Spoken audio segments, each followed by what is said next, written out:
I thought you were going to say a lovely couple.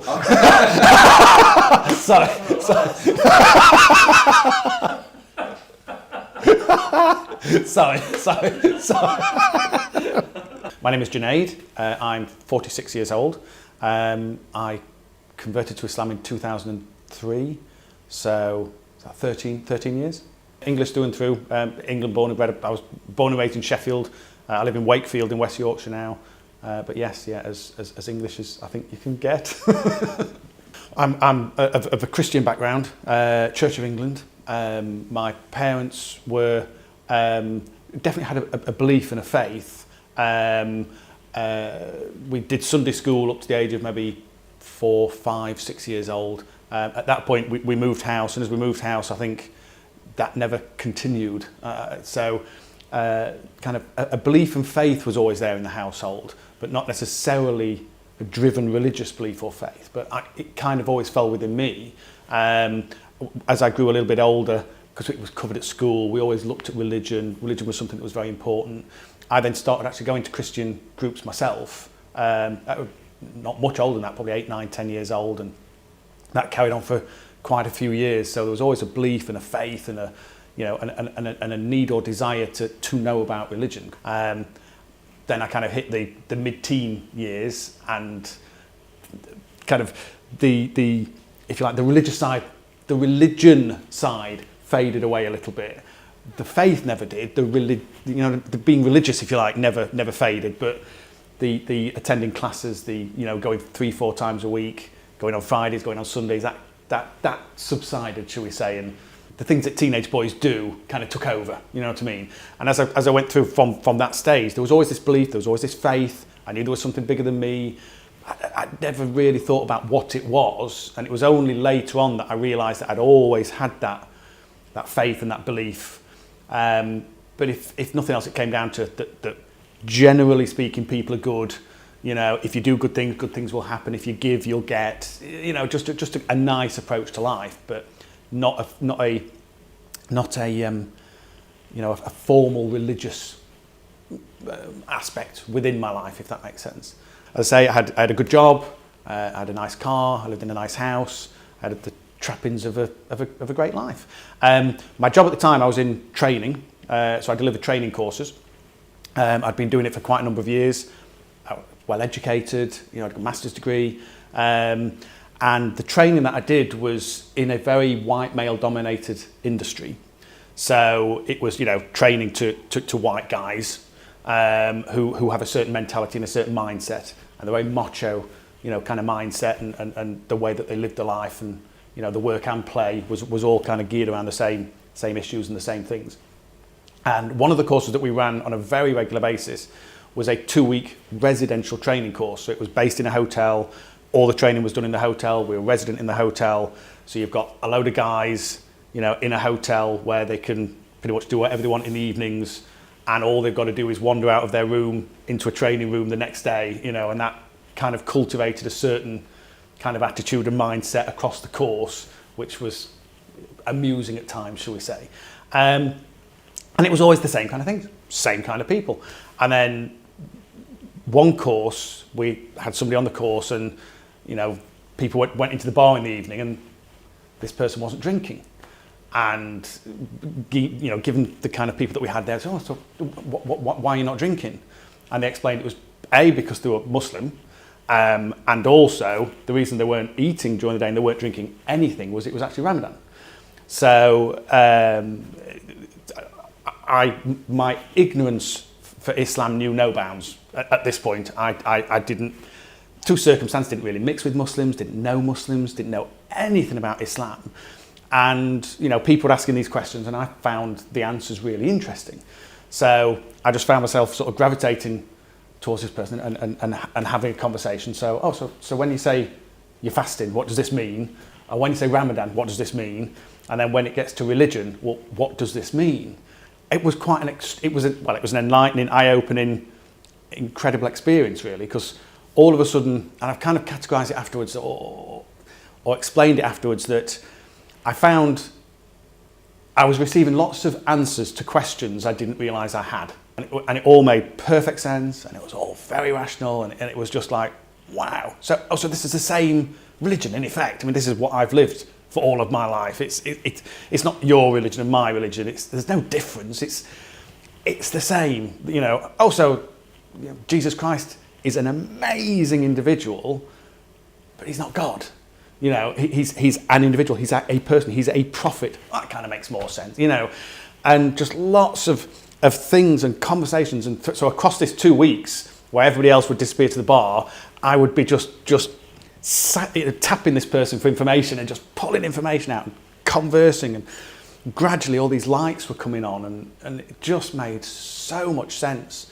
And I wasn't looking for it, I wasn't seeking it, I didn't feel a need for anything in my life, but all of a sudden, ping, ping, ping, all of these answers were coming. And literally over 2 weeks, I think even I was thinking, okay, this is really cool. You know what I mean? This kind of makes sense. But then that breeds an awful lot of apprehension, and I'm not going to do this. You know what I mean? No, this can't possibly happen. So there's lots of issues, lots of potential problems. So we kept in touch after the course, because the course was residential. They moved back to their part of the country. We kept in touch, and I just became, I think, the most annoying person in the world, because I was just, so what about, on the telephone, so what about, and just question after question after question after question. And I think I recognised that I was looking for the flaw. I was looking for the thing that would stop me ultimately taking this step that I think realistically I knew ultimately I was going to take, you know what I mean? And I was looking for the flaw. So what about this, and what about that, and asking all these questions. And the patience of this individual was phenomenal. Was absolutely, I think that God, sends angels in many forms, and whoever was guiding them was just, it was incredible, because I must have annoyed the heck out of them. So I'm asking question after question after question after question. Yeah, trying to find the flaw, trying to find the thing that would stop me making this move. And eventually, this might have been 6 months, and they'd tell me, find this book, read this book, obviously the Quran, take this, just have a look. And then I'd ask another question, and then I'd read something and ask a question, and they just answer these questions. And eventually, I don't know, maybe 5, 6, 7 months, they kind of said, right, I think it's time for you to visit a mosque. I think it's time for you to go, and I can answer so many questions. What do you think? And I was like, yeah, wow, okay, let's do that. So I just said, well, so what do I do? How does that happen? I've never been in a mosque. I'm comfortable going into church. I'm used to that. I've never been into a mosque. And so they gave me a few things, take your shoes off at the door. It'll be fine. Everybody will like you. It won't be a problem. I go to the mosque by myself. I drive up, and then I drive past, and then I drive past, and then I drive past, and then eventually, plumb up the courage, and I've never felt so white. I've never felt so nervous. This is a confident guy, and all of a sudden I'm sweating, and I kind of went into this place, and I see these shelves with shoes on them. So I'm thinking, oh, okay, so I'm kicking my shoes off, and a chap just came out and said, hi, what, Can I help you? And I'm thinking, oh, he obviously thinks I'm here to check the fire escapes. You know what I mean? And he just, can I help you? And I said, well, I'm really interested in Islam, and I wondered if you could maybe answer some questions. And bang, the cake came out, and the tea, and the drinks, and people came around, and it was just the warmth, everything I'd been told would happen happened. It was quite extraordinary. And hours later, I left the mosque just already a different person. Just the warmth and the, I don't know, just the attitude that people had that I'd seen in this other individual, and then other people since then, was magnified, if you like. And so it was then easier to explore and ask the questions and get a bit more guidance. And then very shortly after that, I accepted Islam, and no turning back. It was extraordinary. But from nothing, I wasn't seeking anything to really don't want to do this. How can I stop this happening? To, okay, there's no flaw. Every single question has a rational answer to it, has an explanation, and it just made sense. Everything that I'd done as a child. So, who was Noah? Who was Moses? Who were these people that I'd kind of heard of? And they're all explained. All of these things were now explained. It all made just perfect sense. So, when I made my Shahada, it was quite an extraordinary experience, actually. Approaching it, I assumed it'd be really difficult. I assumed there'd be lots to it. I just again, assumption. I'm not born into this. I didn't know that, things that other people may take for granted, I had absolutely no concept of. And then when somebody explained to me, oh no, all you will be doing is, and I said, well, that seems really quite straightforward. We'll give that a go. So as a result, then my pendulum swung so far the other way where I thought, oh, this will be easy then. This will be really straightforward. It was very simple. It was very straightforward, but the transition was really quite visceral and quite extraordinary. This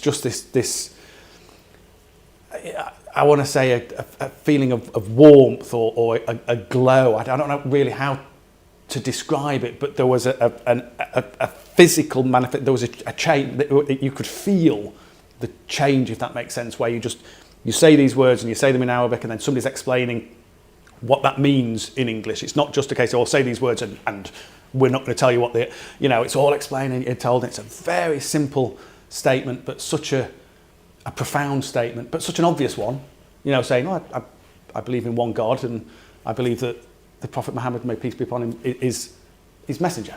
And ultimately, you're making this declaration, and so simple. And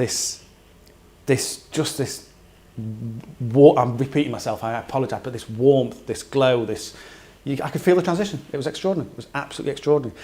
And from then, the response from people, it's like they were experiencing it as well. The utter joy. It's very hard to describe. It's very hard to put across, but just people, we're in a very formal environment, but they literally leapt up and were hugging me and congratulating. It was amazing. It was amazing. It was absolutely incredible. I mean, the concerns for me, there were many. As I say, I was genuinely looking for the flaw. I'm thrilled that I couldn't find it. But the concerns were, I think a lot of them were about perception, how other people would perceive me. So as an example, living in the culture in which I was raised, people drink, and it's a large part of the culture. And when I say drink, they drink alcohol, and it's a large part of the culture. And not doing that might make it difficult to mix with certain people, and certain people might even frown on that. I mean, I now look at that and think, well, hey ho, you know what I mean? It has absolutely no bearing or impact now, but at the time that was a big issue, and it was not long after 9/11. There was a certain perception around the world. Even with that, as I say, my ignorance knew no bounds. I didn't know a great deal about Islam until meeting people, and then it was a huge transition, because the people that I were meeting were so much in conflict with, or how they behaved was so much in conflict with what you were seeing and what you were hearing and what you were being told. It was extraordinary. So, but there was an issue with regards to that, and a lot of it, came down to the issues of perception. How would people view me? I'd worked for the same company for an awful long time. I was well established. I had a role that put me out into a huge network of people. I stood up in front of people and delivered training courses. Could I still do that if was my life going to change, and were those changes going to be, ultimately negative? Was it going to make my life more difficult? I feel extraordinary even mentioning alcohol now, because at the time, even saying it feels horrible saying it. It feels weird saying it, because at the time it just seemed a focal part of so many people's lives. And then now that it has absolutely no bearing, you just think, why do people waste so much time and money and sanity, and why do they allow things to just sap the goodness out of them? I don't know. Maybe that's going a little bit too far, but. Absolutely no issue. I much prefer not drinking. I much prefer my children being in an environment where they don't see alcohol. I much prefer, or when they do see it, it's hard to see alcohol in a positive form when you're a child and all you see is what it does to people. Ultimately, the issues that I had, certainly around alcohol and perception and how I would be perceived and how I'd be seen, ultimately don't matter. They genuinely don't matter. But the one thing I found is I fundamentally don't feel like I've changed at all. All that's happened is my life has just got better and better and better and better. Okay, I don't drink, no issue. It doesn't make any difference at all. But all that happens is the circle of friends that you meet with just becomes different. And from my point of view, that's much, much, much, much better because the circle of people that I meet with have a mentality and a mindset that there's one God, and we talk about God a lot, and this comes into your life and how it affects your life, and you just view things differently. Fundamentally, I don't think I've changed. I've changed some of the things that I do, but overall, I feel like I'm the same person. I'm as good as I ever was. It's just that now that goodness has a purpose and a reason behind it. Life's brilliant. All these apprehensions about how will I be perceived. There would be some people who wouldn't even know that I'd converted to Islam. Some people wouldn't even know because I just lived my life in a way that I'd like to think people should live their life. Yes, so if there were any apprehensions, it was the negativity that might come from embracing and accepting Islam. And actually, it's been nothing but positive. Everything about the journey has been positive. You just have a new focus and a new drive and a new reason, for getting up in the morning, for the things that you do. Everything that you do is with a purpose and with a vision and with a view. And if you take it to a very basic principle, is to help the people around you, and then ultimately, so that hopefully God will be happy. Yeah. So overall, the change that Islam has brought has been, well, nothing but positive. It's all been positive. There's all positive changes. There's changes, if you like, within your mentality. When I get up in the morning, I know why I'm getting up. I know why I'm doing the things that I'm doing. But also, I want to do things for the people. I want to help the people around me.